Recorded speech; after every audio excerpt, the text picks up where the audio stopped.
صبح کی نیند انسان کے ارادوں کو کمزور کر دیتی ہے۔ منزلوں کو حاصل کرنے والے کبھی دیر تک سویا نہیں کرتے۔ 4 خوبیاں انسان کو باکمال بنا دیتی ہیں: ٹھنڈا دماغ، میٹھی زبان، نرم دل اور چہرے پر مسکراہٹ۔ ہمیشہ خوش رہا کریں، کیونکہ یہ بہترین انتقام ہے ان لوگوں سے جو آپ کو اداس دیکھنا چاہتے ہیں۔ مرد کی سب سے بڑی بدصورتی اس کی خالی جیب ہے۔ جس کو علم ہو جائے کہ اللہ بڑے غور سے سنتا ہے تو پھر وہ اپنی کہانی کسی اور کو نہیں سناتا۔ لوگوں پر ایک زمانہ ایسا آئے گا کہ روپیوں کے بغیر کوئی چیز کام نہ آئے گی۔ غریبوں کی ہائے اور فارغ لوگوں کی رائے کبھی نہیں لینی چاہیے۔ الحمدللہ کہنے کی عادت ڈال لیں، اللہ شکر گزاروں کو پسند کرتا ہے۔ کسی کے دل میں محبت پیدا کر کے اسے چھوڑ دینا اسے قتل کر دینے کے برابر ہے۔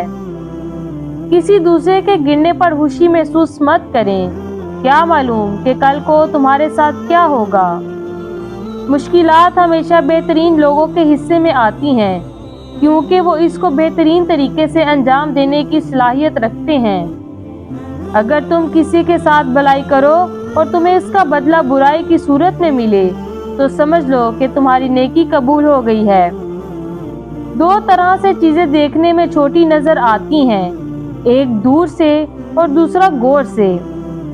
درخت سے گرنے والا کوئی پتا بھی ایسا نہیں جس کا علم اللہ کو نہ ہو۔ اخلاق کبھی نہیں ہارتا اور تکبر کبھی نہیں جیت پاتا۔ پانی حد سے بڑھ جائے تو طوفان بن جاتا ہے، انسان حد سے بڑھ جائے تو شیطان بن جاتا ہے۔ جو تمہارا غصہ برداشت کر لے اور ثابت قدم رہے تو وہ تمہارا بہترین دوست ہے۔ اگر عیاشی کو ابتدا میں نہ روکا جائے تو وہ آہستہ آہستہ ضرورت بن جاتی ہے۔ وکیل ایک ایسا تعلیم یافتہ انسان ہوتا ہے جو آپ کی جائیداد آپ کے دشمنوں سے بچا کر خود رکھ لیتا ہے۔ تیز زبانی ایک ایسا آلہ ہے جو استعمال سے گھس کر اور بھی زیادہ تیز ہو جاتا ہے۔ لوہے کا کلہاڑا لکڑی کا ایک چھلکا تک نہیں اتار سکتا جب تک اس کے ساتھ خود لکڑی کا دستہ نہ ہو۔ کامیابی کا دارومدار اپنی محنت یا دوسروں کی جہالت پر ہوتا ہے۔ خاموشی اظہار نفرت کا سب سے بہترین طریقہ ہے۔ جو شخص صرف عقل مند ہے وہ قابل رحم حالت میں زندگی بسر کرتا ہے۔ دلائل جتنے کمزور ہوں گے الفاظ اتنے ہی سخت ہوں گے۔ جانتے ہو سکون کیا ہے؟ اپنے رب سے اکیلے میں بیٹھ کر گفتگو کرنا۔ رشتے ایک دوسرے کا خیال رکھنے کے لیے ہوتے ہیں، لیکن ایک دوسرے کو استعمال کرنے کے لیے نہیں۔ بن بلائے مہمانوں کا خیر مقدم اس وقت ہوتا ہے جب وہ جا چکے ہوتے ہیں۔ برے ارادے سے بھی اگر جھوٹ بولا جائے تو وہ ہر قسم کے جھوٹ پر شفقت لے جاتا ہے۔ مصیبت اس حالت کا نام ہے جس میں انسان اپنے مداحوں سے نجات پا کر خود کو پہچانتا ہے۔ بعض لوگ اپنی ابتدائی عمر زندگی کے آخری حصے کو خوشگوار بنانے میں لگا دیتے ہیں۔ نصیب کیسا بھی ہو، اگر نماز اور قرآن سے مدد لے کر اللہ سے جو بھی مانگا جائے ضرور ملتا ہے۔ رشتے نبھانے سے پہلے رشتوں کا تقدس سیکھیے۔ بات بنانے کے لیے الفاظ تو بہت سارے ہوتے ہیں، لیکن کردار بنانے کے لیے اعمال درکار ہوتے ہیں۔ بدتمیزی کا تعلق تعلیم سے نہیں تربیت سے ہوتا ہے۔ جب اللہ نے تمہارے دل میں کچھ ڈالا ہے تو یقین رکھو نصیب میں بھی وہی ڈالے گا۔ جن گھر کے فیصلے عورتیں کریں بربادی ان کا مقدر ہوتی ہیں۔ اللہ جب انتظار کے ذریعے آزماتا ہے تو شیطان دعا نہ قبول ہونے کے وسوسے تمہارے دل میں ڈالتا ہے۔ مصیبت میں گھبرانا کمال درجے کی مصیبت ہے۔ جہاں عزت، سچائی اور خلوص نظر آئے وہاں دوستی کا ہاتھ بڑھاؤ، ورنہ تمہاری تنہائی تمہارا بہترین دوست ہے۔ بیمار ہونے پر اپنے دشمنوں کو معاف کر دیں تاکہ آپ صحت یاب ہو جائیں۔ فراموش کرنے والے خوش قسمت ہوتے ہیں کیونکہ وہ اپنی غلطیوں پر قابو پا لیتے ہیں۔ سب سے بڑا خطرہ اس وقت ہوتا ہے جب نصف عاقل ایک سائیڈ پر اور نصف احمق دوسری طرف ہو۔ حق گوئی پر الزام لگایا جا سکتا ہے لیکن کوئی اسے شرمندہ نہیں کر سکتا۔ لوگ پہلے آزادی کے لیے جنگ کرتے ہیں، پھر قانون کو آواز دے دیتے ہیں اور آزادی اس کی نظر کر دیتے ہیں۔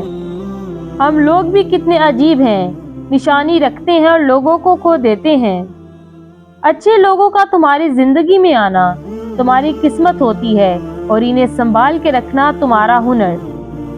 زندگی میں کسی بھی انسان کو اتنا قریب مت کرو کہ وہ آپ کو معمولی سمجھنے لگے۔ جو شخص نیک سلوک کرنے سے درست نہ ہو وہ بدسلوکی سے درست ہو جاتا ہے۔ جہاں آپ کی عزت نہ ہو وہاں مت جاؤ، چاہے وہاں کھانا آپ کو سونے کی پلیٹ اور چاندی کے چمچ میں ہی کیوں نہ دیا جائے۔ کوئی تم سے روٹھ جائے پھر وہی ہو تم سے ملنے کو ترسے تو اسے کبھی مت کھونا، کیونکہ وہ تم سے بہت پیار کرتا ہے۔ اگر قانون کی زبان ہوتی تو سب سے پہلے قانون دانوں کی شکایت کرتا۔ بعض اوقات لوگ اچھا بننے کے لیے اتنی کوشش نہیں کرتے جتنا اچھا نظر آنے کے لیے کرتے ہیں۔ اللہ پاک ایسا وقت بہت جلد لائے گا کہ جب تم اپنی آنکھوں سے اپنے لیے معجزے ہوتے دیکھو گے۔ اگر لوگوں کو ایک دوسرے پر اعتبار نہ ہو تو ہر ایک اپنی آمدنی پر گزارا کر رہا ہوتا۔ ہم لوگ نیک بننا نہیں، صرف نیک دکھنا اور کہلوانا چاہتے ہیں، اور یہ منافقت کی سب سے اعلیٰ درجہ ہے۔ صرف دو لوگ مقدر والے ہوتے ہیں، ایک وہ جنہیں وفادار دوست ملتا ہے اور دوسرا وہ جس کے ساتھ ماں کی دعائیں ہوتی ہیں۔ والدین کی 7 ایسی غلطیاں جس کی وجہ سے اولاد باغی، نااہل اور بیکار اور تباہ ہو جاتی ہے۔ نمبر 1، اولاد کو سب کے سامنے نصیحت کرنا۔ نمبر 2، اولاد کے ساتھ فرینڈلی بیہیو نہ ہونا۔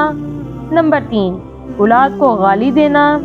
نمبر 4، اولاد کو بد دعا دینا، کیونکہ ماں باپ کی دعا اور بد دعا اولاد کے حق میں قبول ہو جاتی ہے۔ اگر آپ کی بد دعا اولاد کو لگ گئی تو آخر میں رونا آپ کو ہی پڑے گا۔ نمبر 5، اولاد کے مزاج کو سمجھنے کی بجائے ان پر بیجا سختی کرنا۔ نمبر 6، اپنے آپ کو نئے وقت کے مطابق ڈھالنے کی بجائے پرانے طور طریقے اپنی اولاد پہ نافذ کرنا، بجائے خود کو وقت کی ضرورت کے مطابق ڈھالنے کے۔ نمبر 7، اولاد کو خود کے فیصلے نہ لینے دینا، جس کی وجہ سے ان میں کانفیڈنس ڈیولپ نہیں ہوتا اور نہ ہی وہ کبھی ٹھیک فیصلہ لے پاتے ہیں۔ اس طرح کے ماحول میں پلے ہوئے بچے فیوچر میں کبھی بھی اچھے لائف پارٹنر ثابت نہیں ہو سکتے۔ اچھا اور سچا تعلق رکھنے کے لیے اداکاری کی نہیں، وفاداری کی ضرورت ہوتی ہے۔ 3 چیزوں میں کبھی شرم محسوس نہ کریں۔ نمبر 1، پرانے کپڑوں میں۔ نمبر 2، غریب دوستوں میں۔ نمبر 3، برے ماں باپ کے ہونے پر۔ رشتوں کو نبھانے کے لیے یقین، بھروسہ اور اعتماد ہونا بہت ضروری ہے۔ ہم کسی کے دل میں جھانک نہیں سکتے کہ کون کتنا مخلص ہے، لیکن وقت اور دوری احساس دلا دیتی ہے۔